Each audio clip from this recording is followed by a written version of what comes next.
even in the age of SUVs, there's still a demand for an honest, regular mid-size sedan. And as impressive as the regular 11th gen Accord is, the hybrid is the one to get. It's faster, it's better in feel, and it doesn't compromise on any space. But let's see how it drives.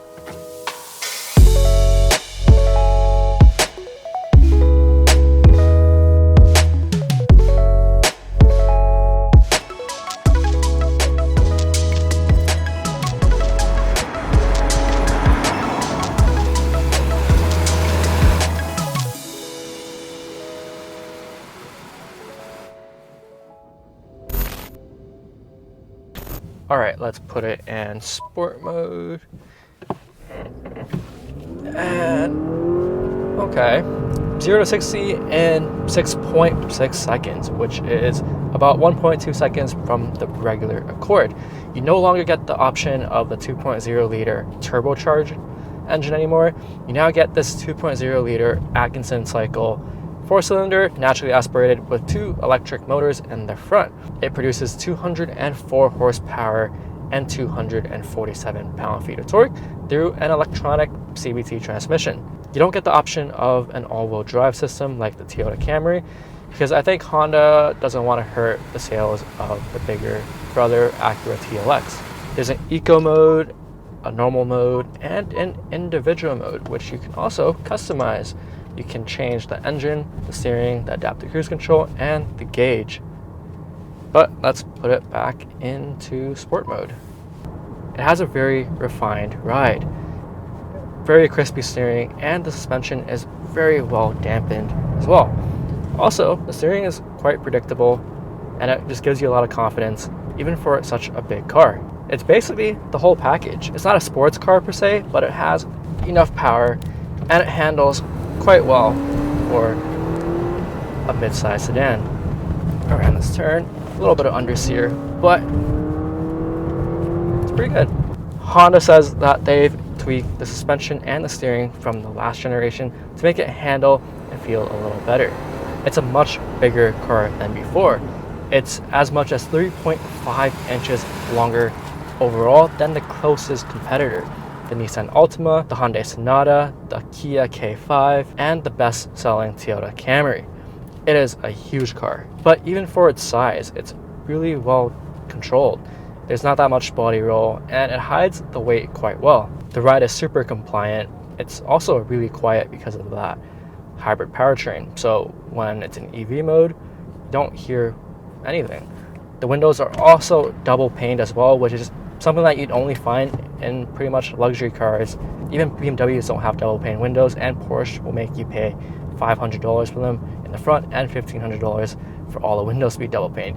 Meanwhile, you get it as standard in the Accord Hybrid Touring. It's basically a Mercedes S-Class. There's so much space in the back, so much space in the front.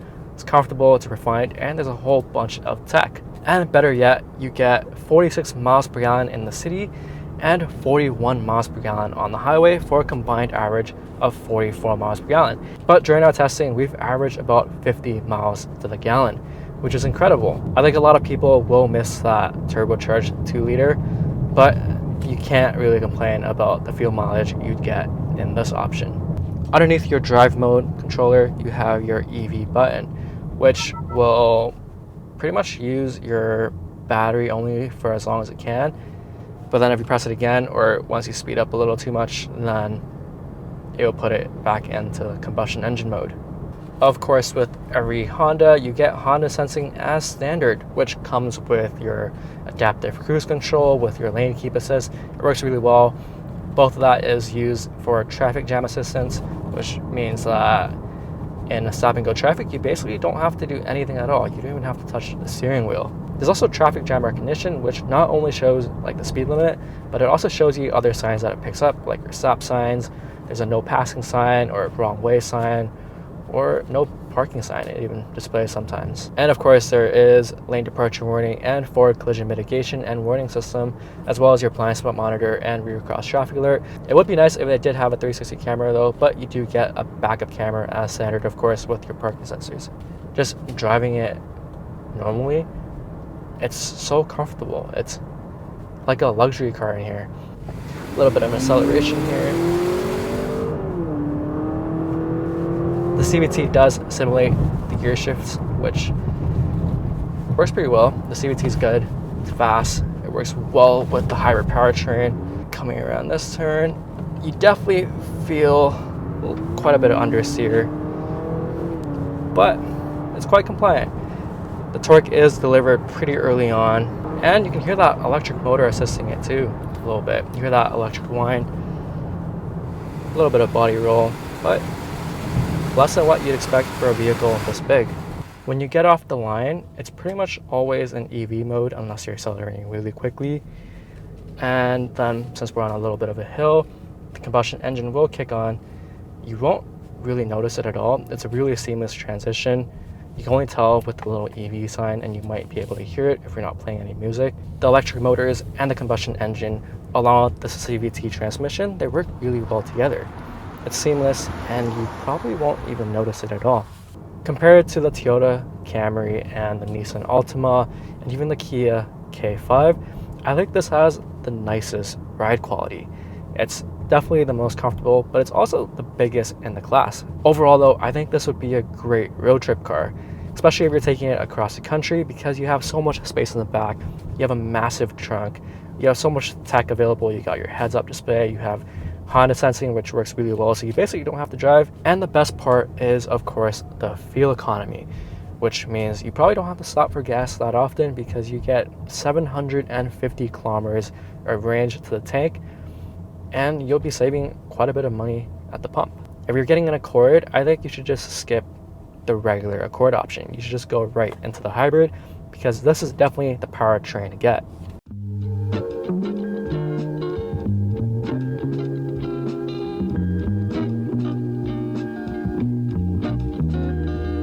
Inside the Accord, it is really premium in here. It's kind of like the Civic with the big grille that runs across, but the materials are a little bit nicer and upscale. You do get 8-way power adjustable seats with lumbar support and memory seating. It is heated and ventilated, coming up to the 12.3-inch screen. This is one of the best infotainment systems that I've ever used.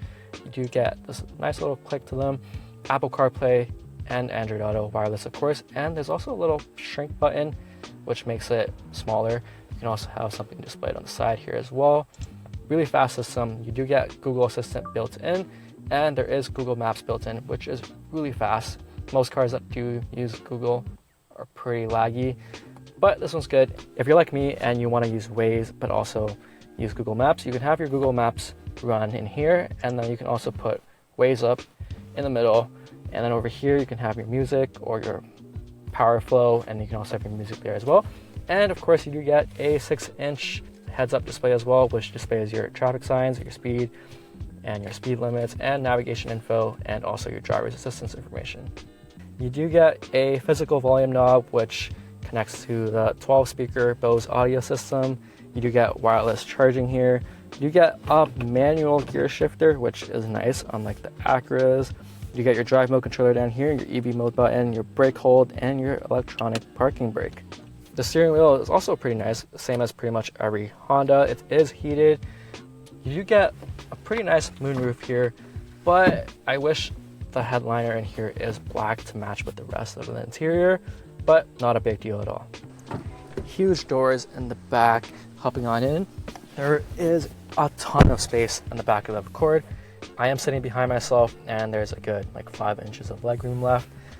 You do get heated seats back here, and you also have 2 USB-C ports and your ventilation back here, including an armrest with 2 cup holders. So much space in the back of the Accord. It is great for long drives.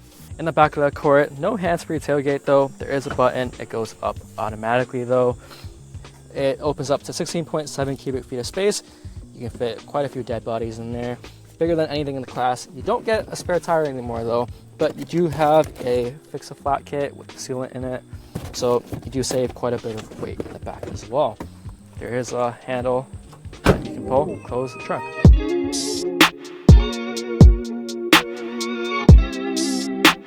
The The Accord is definitely way bigger than before with the new redesign it got back in 2022. It's longer, wider, and looks pretty good in this radiant red color. It does look a bit more mature and less sporty in my opinion, which is pretty much the trend and direction the Accord has been going in over the last few years, but it does look pretty good still.